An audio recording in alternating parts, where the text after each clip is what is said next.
This is a presentation of Pattison Media.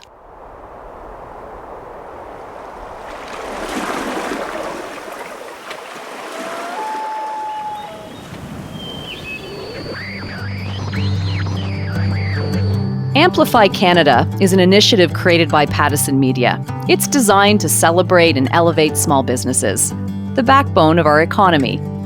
Thousands of small businesses, groups, family organizations, and individuals are showcased on Pattison Media radio stations from Winnipeg to Vancouver throughout the year.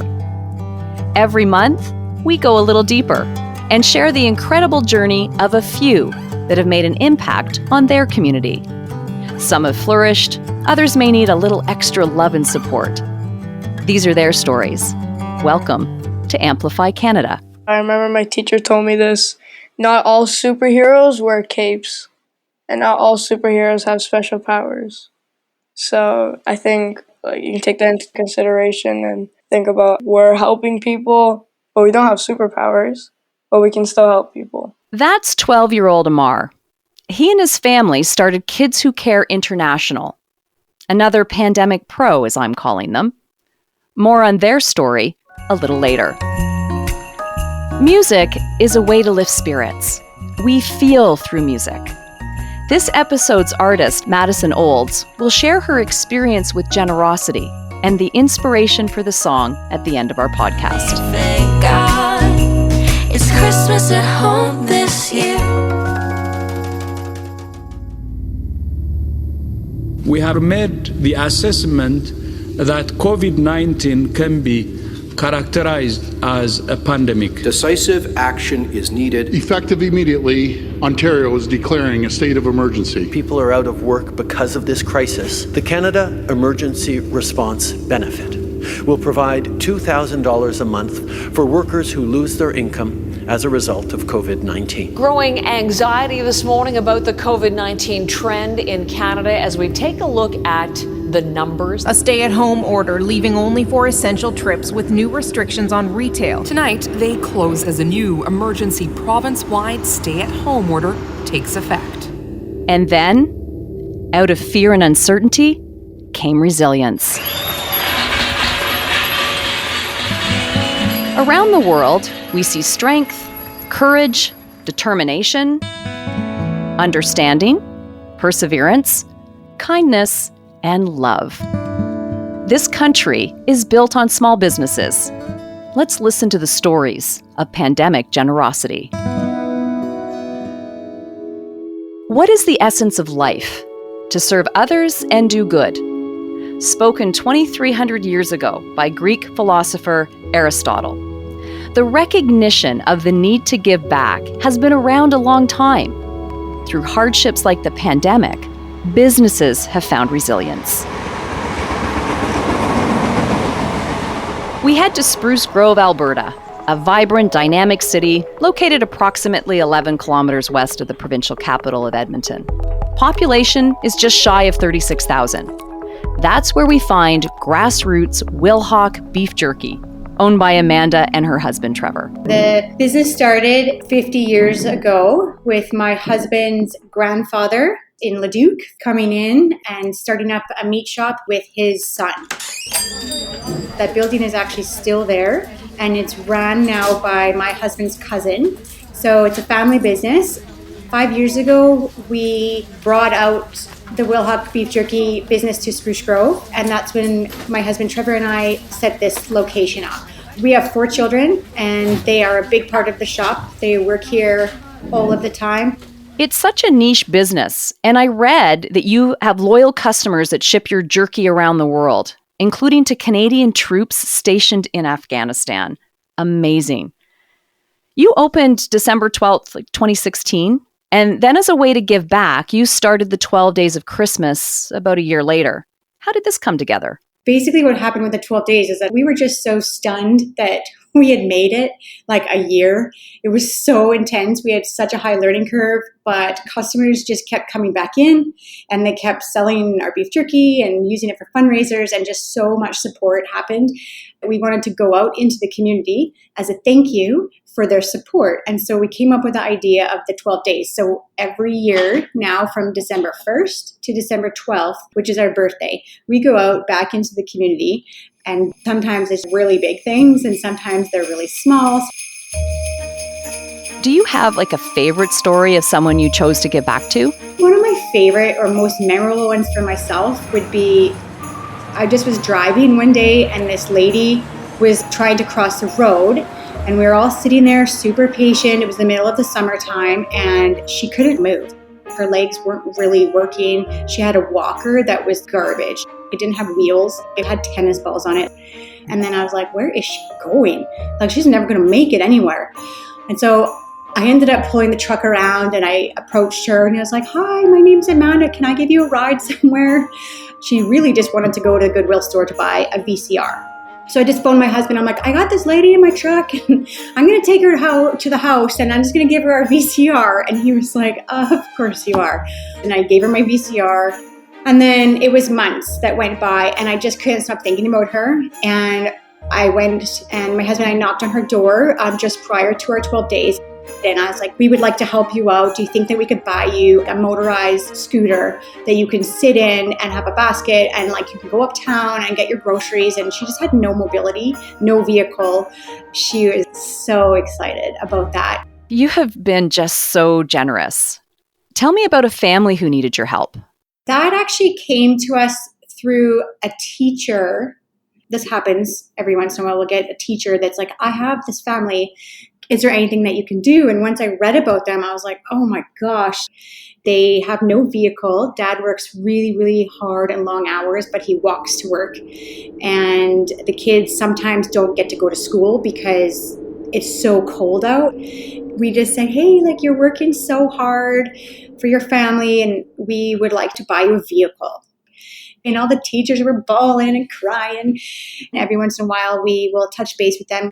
They're a great family. They're making do as best they can. It's not just giving away something, but you're truly invested in people's lives. Where did your sense of community come from? I think so much of it just stems from the fact that I still couldn't believe people were supporting our store.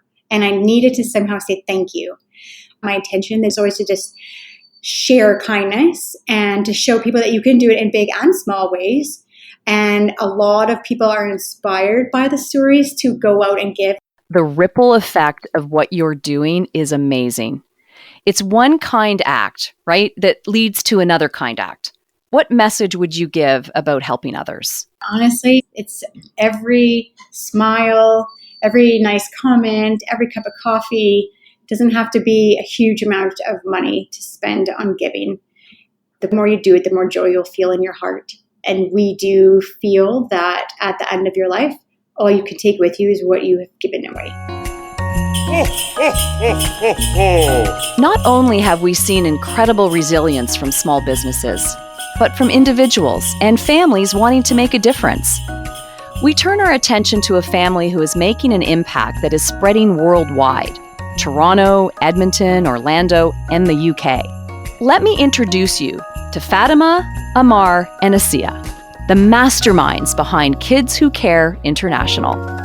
Let's start with, how did this idea come to be? Well, we realized that there's been a lot of families out there who need some help, and there were people doing a lot, but there needs to be more of a change.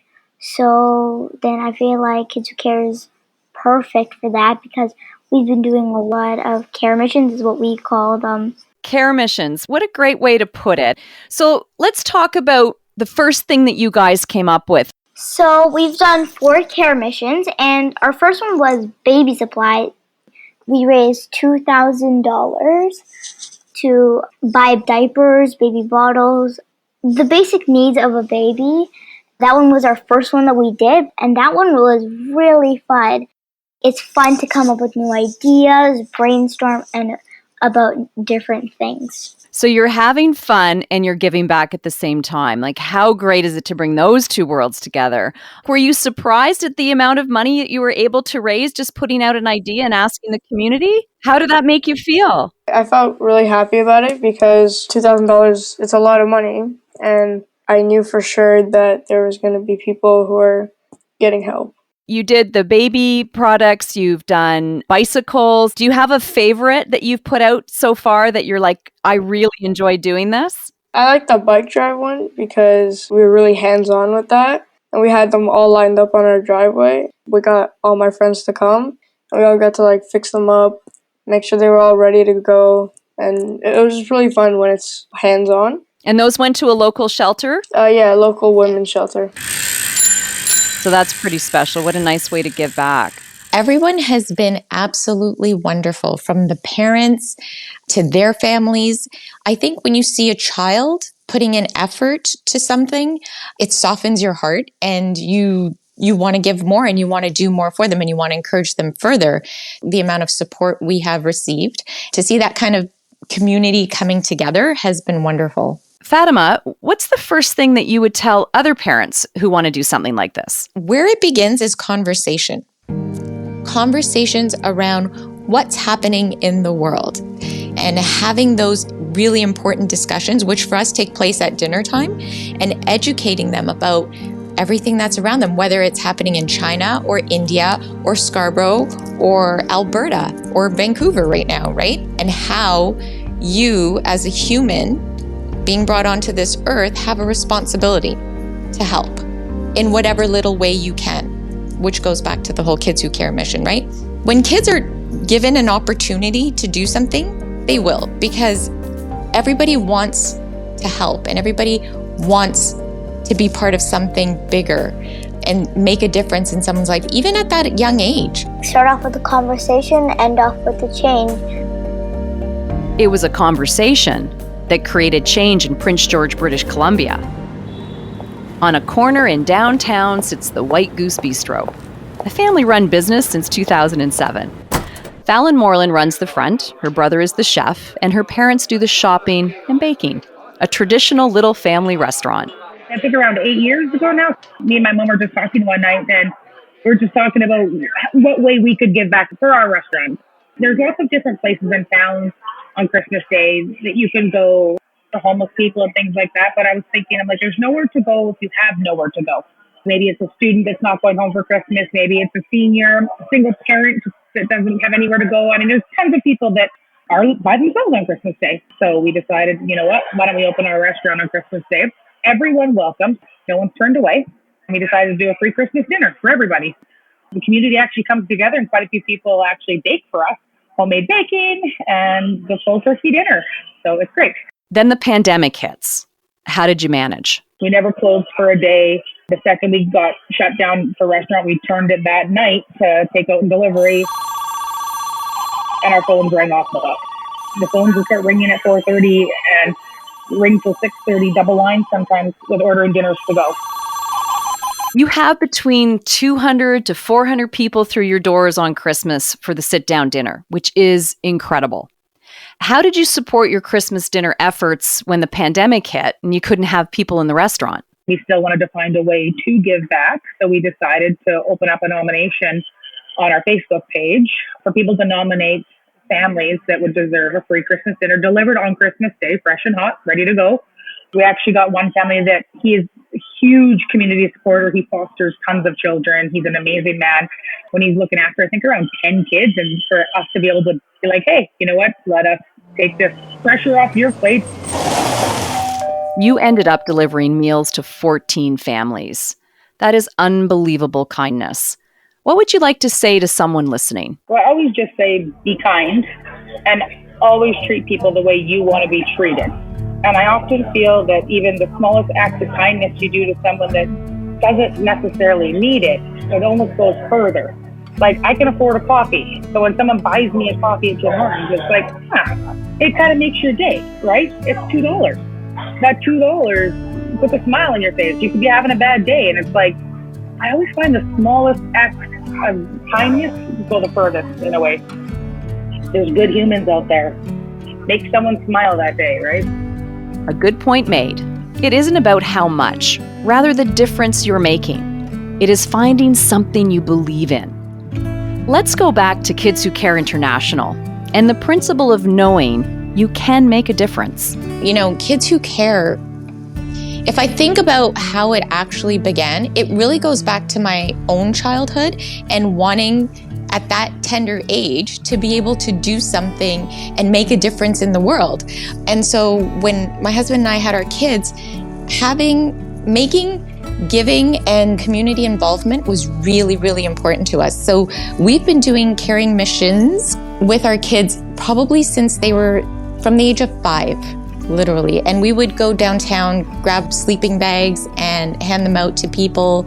We did our own warm clothing drive for the homeless people. We would give out food. So we always made it part of our lives.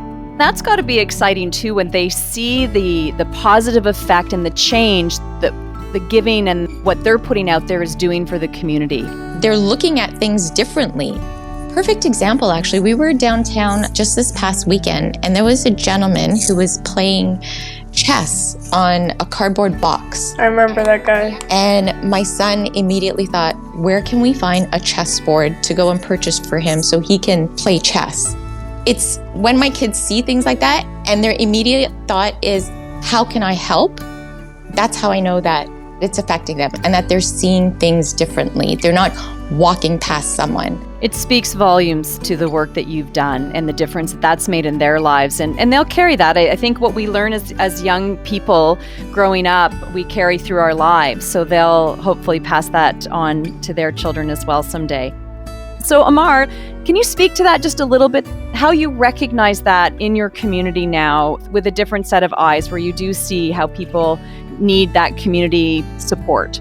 Kids Who Care has given me the ability to see it.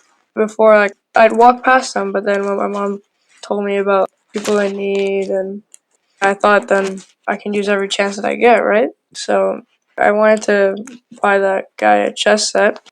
I saw that he was playing on a cardboard thing, and I thought that's a small way I can give back to him. Just warms my heart to hear someone of your age recognizing the need and doing something about it. It's the littlest things, isn't it? All the little things make a difference. So true. With Nanaimo, British Columbia as the backdrop, we head to a historic barbershop in the downtown. The year is 1895. There is a dirt street, a wooden sidewalk with a wooden barber pole coming out of it. The location may have moved by a few buildings over time, and the landscape of downtown has changed, as the ocean used to come all the way up to the street behind.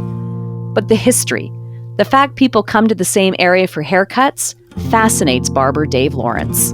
It's bizarre to me to think about how when I was a teenager going to get haircuts there and having the barber, his name was Bob Barton, he would try to get me to be a barber. And I finally asked him when I was probably about 17 years old, I said, why is it that barbers keep asking me to be a barber? And he said, well, you always change your styles and what you want, the way you describe your haircuts. That's something I think you'd be good at. And it's a good job to have. You get to talk to lots of people. But at 17, I didn't know what I wanted to do. So it just kind of sat in the back of my head. So I think it is interesting that I did actually go that route. I had a gentleman come in who was 98 years old a few months ago, and he said that he used to work at the barbershop when it was 2 doors up the street. So it was right next to the Queen's Bar on Victoria Crescent. And I tried to quiz him of how long it was there for, and he just said forever. So I did some digging of my own, and I found some old pictures from 1895. So it's a historical landmark. I love the connection to when you were a teenager and the history of the barbershop. Can you tell me about how you started doing Fresh Start and getting involved with kids? Yeah, of course. A few years ago, I had a friend of mine was volunteering at the 710 Club. 710 Club is a place where you can go, you get a free breakfast, they give you a paper bag lunch. So this friend of mine was telling me how it wasn't just homeless people. And he said there's families, there's kids. He goes, you'd be shocked at the amount of kids that come there. So many kids and families that kind of fell below the poverty line. This was eye-opening to me. So at the same time, this story was going kind of viral where this barber in the States was to promote literacy, giving away free haircuts if you read him a story. These two friends of mine, they really started saying, well, you got to do it, Dave. It's such a good idea. Sure, I'll do the free haircuts for kids if they read to me, but why don't we help all these people in the community falling in the cracks? So you guys help me collect school supplies, backpacks, clothes, and books. And then that way we can really help them out, because I have 3 kids. I know that back to school is very expensive to get clothes and books and all the supplies and everything. It's a lot of money. It really adds up. So this would help out a lot. So they said, sure, let's do it. So then you took it up a notch, and 7 years in, you've identified other needs. You can come downtown and see panhandlers or people sitting on the street or people doing drugs, and you can say, wow, there's a drug issue here, or there's a homeless issue here. With kids, you don't see it. You don't really notice that, oh, that kid isn't wearing a winter coat, or he must have forgot his coat. Maybe that kid doesn't have a coat. You don't see that kid maybe didn't have breakfast. He's hungry. He's starving. He needs food. You don't see it. As a barber, during most of the pandemic, you couldn't work. What was that like? When the pandemic hit, it was a weird one where my business was shut down and I was told that I wasn't able to work, which is frightening for myself. If I'm not making money, I don't have any money. How am I going to pay my bills? How am I going to put food on the table? And I mean, I had a lot of people help me. They would buy gift certificates, or a bakery would bring food every once in a while, which really helped out, which was awesome, getting help for someone that helps the community, which was just great. And how did you manage the program during the pandemic? I believe it was maybe my wife came up with the idea that we'd have an online sign up.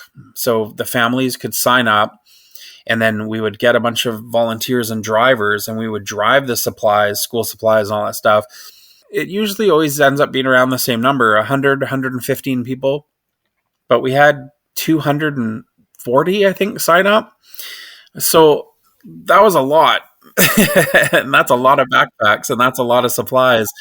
So we luckily had a lot of people donate. So we ended up having enough. And I really think that every community needs this, especially ones around here. You don't realize the child poverty rate until you actually start doing some digging and seeing the numbers. And some of the child poverty rates on the island here are some of the worst in Canada. And I think people don't realize that. You are so right. Often people do not realize that poverty is a big issue in this country. Canada Without Poverty reported in 2021, 1 in 7, or 4.9 million people in Canada live in poverty, and 1 in 5 are children. That's 1.3 million kids. So I hope there's more people like you, Dave, in every community, and maybe all of us together can fight child poverty one at a time. I think it's one of those things where if you have the ability to help someone or do something, go do it. I think I'm very lucky that my kids have helped out with Fresh Start almost every year that we've done it, and their eyes have been open to this.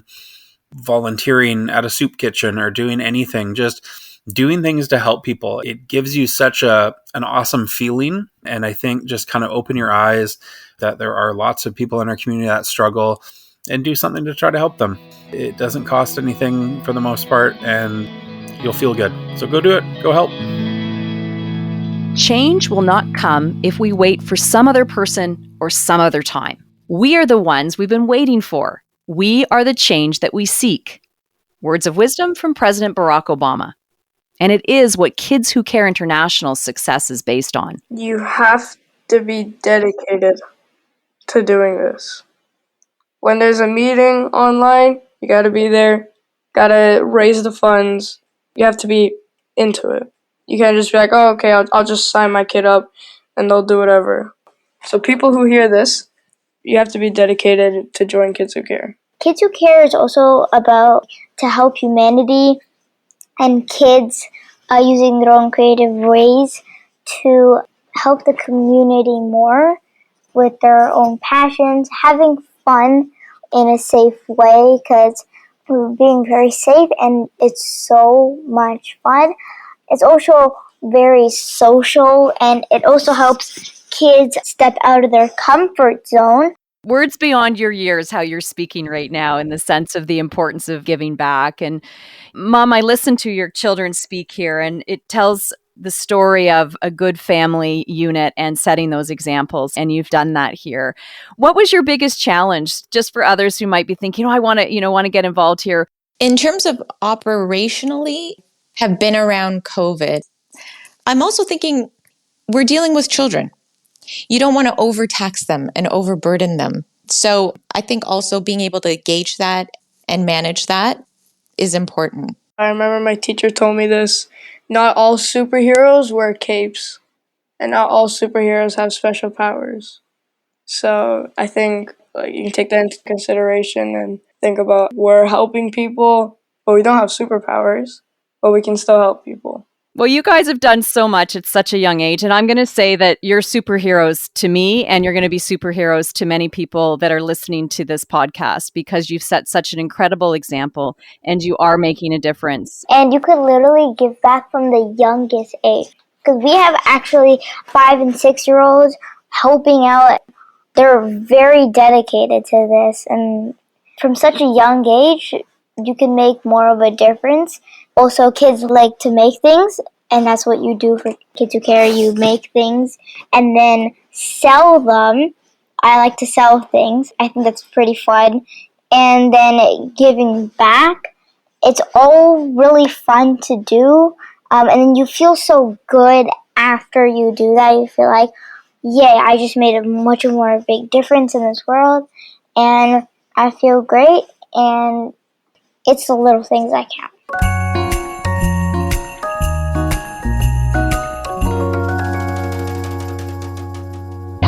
That innate desire to give back that Amara and Asiya talk about, the ability to make a difference, is exactly what is at the heart of our next story. In Winnipeg, Manitoba sits a small hotel. It has a restaurant, bar, cafe, and banquet hall. For the past 8 years, owner of 4 Crowns, Revi Rambaran, has been slowly fixing up this old hotel. It is a community place, good food, great service, and a long list of ways they give back. Hi, Revi. Can we start with the community you've built around your business? Yeah, our area of the city, we're in the north side of the city. This is where so much of our parents and our parents' generation grew up and lived. And this building itself had hundreds of weddings. And we were such a community base just out of this building, and so much history here, that we really want to bring back that beautiful part of the community, right? And I think that it's a win-win situation. It's good for business, it's good for our area. Even for staff too, it's just we feel so good about what we've done. I think because of our community efforts, a lot of people want to join our team, they want to be part of it. It's more than just a job, it really is. It's just being energized about what you do every day. It actually makes me think of the old series Cheers, the line where everyone knows your name. But no doubt it's been hard through COVID. It took a few years for me to renovate the building and get it to a place where I wanted to be and get the clientele in place that I wanted. And about 6 months before COVID, we finally got to a place where the customer base was great. The place was busy. Finally, after years and years, it was hopping. And then COVID hit. And we went through, I think, 3 lockdowns, and then we reopened the doors. And I think people right now are still very fearful or conservative about going out and enjoying. But those that are coming, they're coming, and they're just excited to be out too. But that being said, yeah, we're down less than 50% of what our normal revenues are. That's a tough hit. But it hasn't stopped you from giving back to your community. To be honest, your list of giving back is really remarkable. We actually have a pretty good culture here of some pretty neat stuff that we do as a team. Part of working here is helping with our give back efforts. For example, we do a tampon drive every couple of years where we deliver tampons and pads to women's shelters, which is a much needed necessity that never really gets thought of when people are donating items. We do a lot of food drives, deliver food to food banks. You know, we've got a big banquet where 25% of the people didn't show up, and we've got a lot of food, send it out, and we just feed our neighborhood. And even just right outside our front door. We also did a really cool thing last year where we fed 3 schools in our neighborhood. We did an invite to the students' families who couldn't afford proper meals. So we did a Saturday pickup of meals here. I didn't realize how close to home that poverty line was. I really didn't realize that both schools on both sides of our hotel had kids who weren't eating properly.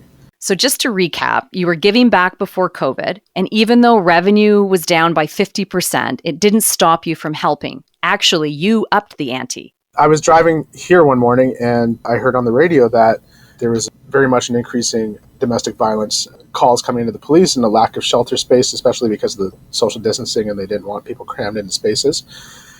And then I thought, well, hey, we've got hotel rooms here that are all empty. We can, I'm sure, help a few people out. So I just sent a text message to our local radio station saying, hey, this is who I am. This is what I've got. If anyone's interested, let us know. And from there, it kind of blew up like wildfire. I never had a lot of experience dealing with these kind of issues in terms of doing intake, but I learned hard and fast, and we rolled with it, and we were able to help quite a few families out. So it was very rewarding. Well, how long did people stay in the hotel? Usually no longer than a few days. After a few days, we were able to successfully get them into a real resource center and get them the real help that they need. The police were very instrumental in working with us and helping us get people into the proper places. Obviously, I'm willing to help. On the flip side, I can't have people staying here for weeks and weeks, right? So my rule was simple. You can come here, but you must be sober, you must be respectful, and you must be willing to work with the police. According to a recent article in Time magazine, surveys around the world have shown domestic abuse spiking since January of 2020, jumping markedly year over year compared to the same period in 2019. The community has been incredibly supportive, letting you know what the needs are. If someone's listening to this podcast, Revy, and you want to give them a message of how to help others, what would you leave with them? I think the key is just to be really grateful for what you do have. During the pandemic, it was easy to lose sight of that. A lot of people became very ungrateful that they have arms and legs that work and they have good energy when they wake up in the morning and they can breathe properly. And I think when you're grateful for those things, you realize how easy it is to help others that don't have those things, right? So please do it, and you will really impact someone and their children, in a good way. From beef jerky, restaurants, barbers, and the meaningful change we are all wanting to see. Thank you, Amanda, Fatima, Amar, Asiya, Revy, Fallon, Dave, and Madison, for sharing your stories of resilience. Thank you for showing us how we can all make a difference, even when sometimes we are the one in need. And thank you to all the people in our communities who nominated them for Amplify Canada.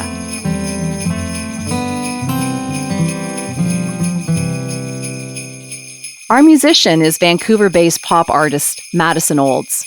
Madison, you have your own story of generosity, but before we get to that, tell us a bit about yourself. I hail all the way from a small city in interior British Columbia called Kamloops. I was born and raised there. I got my first guitar at 13. I hit the streets and started busking, saving up my money to be able to record music and keep chasing the dream. And then things started to get a little bit bigger, a little better. I was writing better music. I was becoming a better singer.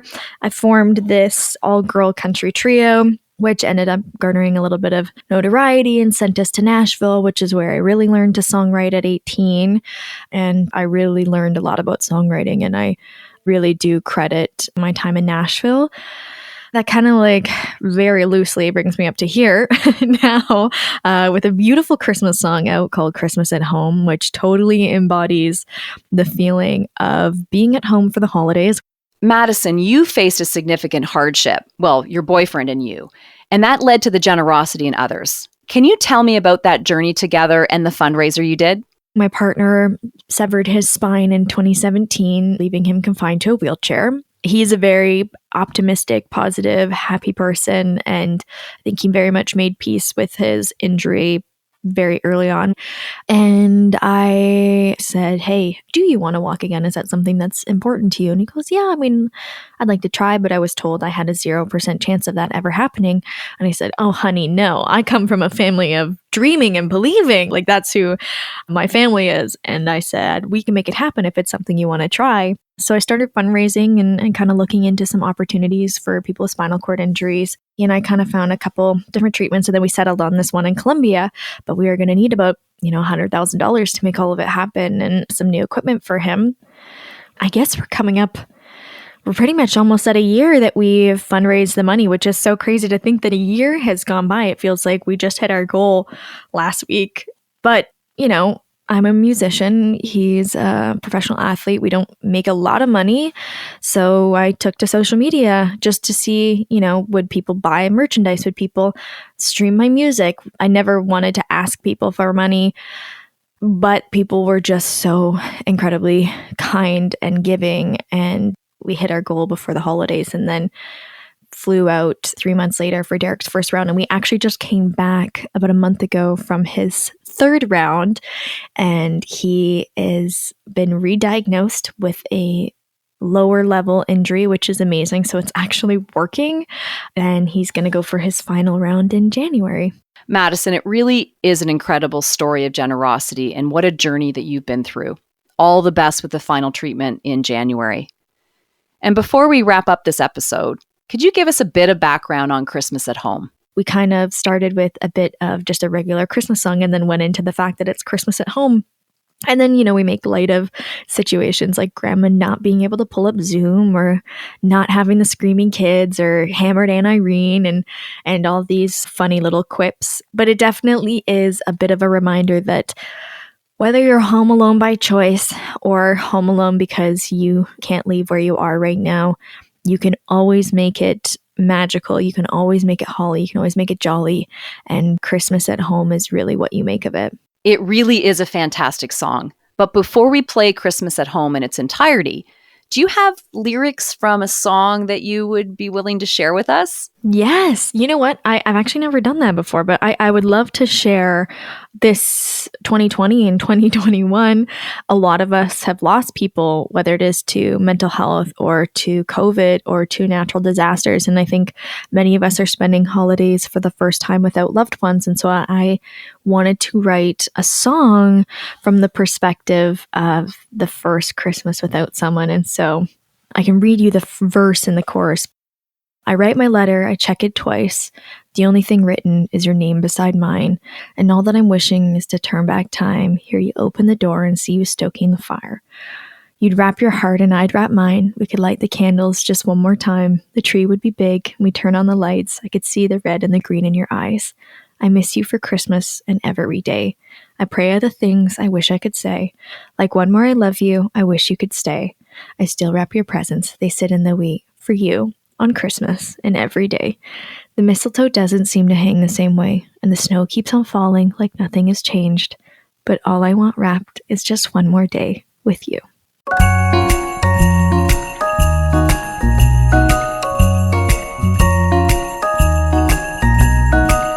Throw on another log, the fire's getting low. Bake the goods and pour the drinks, the folks are on the road. With so much care and so much love, everything wrapped in bows. But none of it matters, cause this year I'm all alone. Hanging lights and decorations, putting up the tree. Usually the family helps, but this year it's just me. And the only voices in the house come from the TV screen. Oh, but mom and dad, don't shed a tear for me. Cause it's all that I ever wanted, yeah. And there's no escaping from it.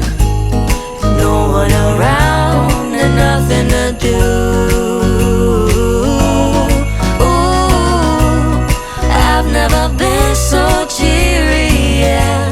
Are you tired with no one near me? Thank God it's Christmas at home this year.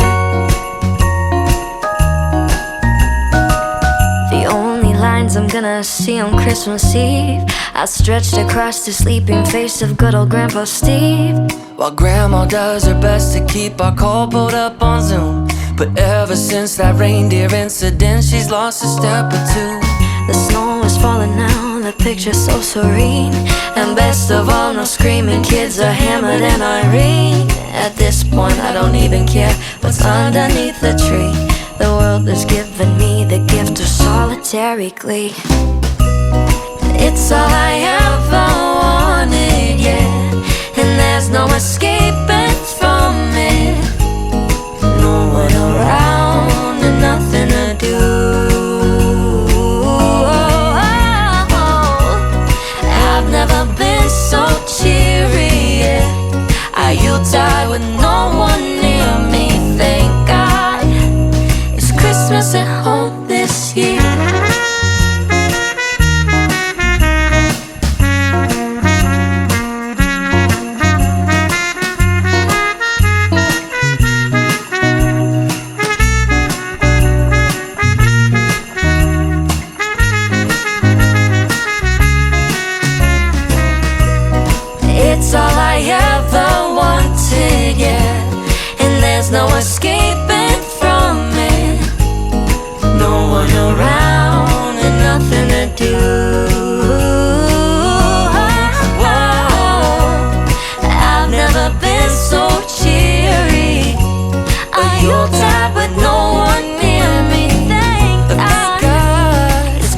at home this year.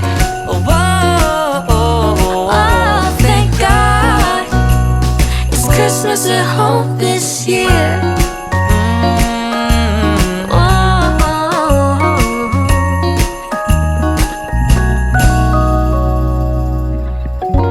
You have been listening to Amplify Canada, an initiative created by Pattison Media, designed to celebrate and elevate small businesses, the backbone of our communities. For more information on this program, you can go to pattisonmedia.com. This is a presentation of Pattison Media.